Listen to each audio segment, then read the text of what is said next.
Les premiers Chinois étaient noirs. Qui sont donc les Andamanais, ces témoins noirs de nos origines, et pères des Asiatiques? Car le plus incroyable c'est que les descendants directs des premiers peuples à avoir quitté l'Afrique pour peupler l'Asie, voilà plus de 50 000 ans et 70 000 ans, sont encore présents sur notre terre, quoique malheureusement en voie d'extinction.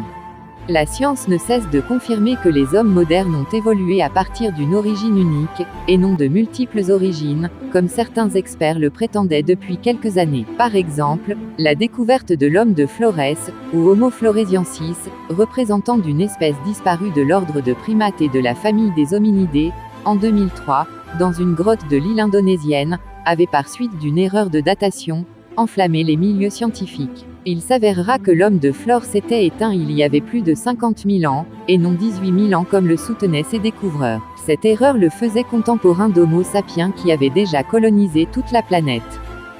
L'ADN a parlé.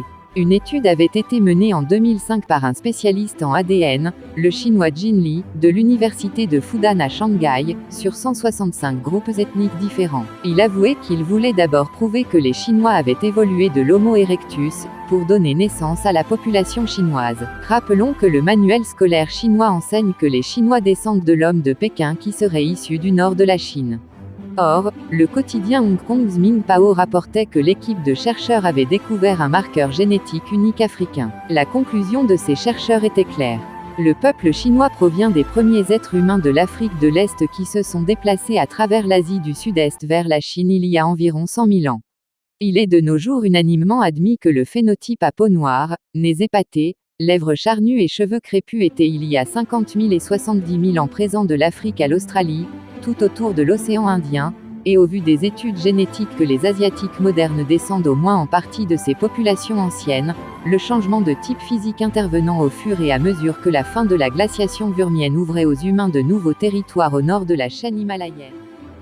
Une étude publiée en 2015 a aussi soutenu que la population actuelle de l'Inde serait en grande partie issue d'un mélange assez récent, datant de quelques millénaires seulement, entre une ancienne population autochtone de l'Inde, qui était relativement proche génétiquement des Onges des îles Andaman, et d'une population eurasienne de l'Ouest originaire des environs du Caucase. Les Andamanais.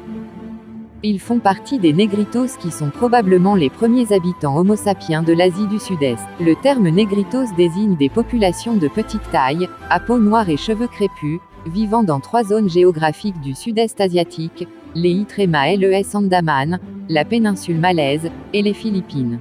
Ce sont les premiers visiteurs espagnols des Philippines qui les ont surnommés Petits Noirs. Comme les Pygmées, les Négritos sont parmi les peuples les plus petits de l'humanité en nombre comme en taille. Leur petite taille serait liée au nanisme insulaire, ou à l'adaptation à un milieu tropical difficile.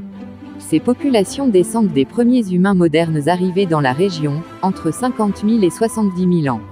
Les Andamanais sont la population humaine la plus isolée génétiquement de toutes les autres vivant actuellement sur le globe, et possiblement issue de vagues migratoires antérieures à celles des autres populations de Négritos. Les études de l'ADN mitochondrial ont prouvé que les sont plus liés à des populations asiatiques qu'aux Africains modernes. Le chromosome I humain d'Andamanais non métissé montre qu'il dérive du même YAP+, haplogroupe D, qui a produit le chromosome humain de quelques 90% des Aïnous du Japon et quelques 50% des Tibétains.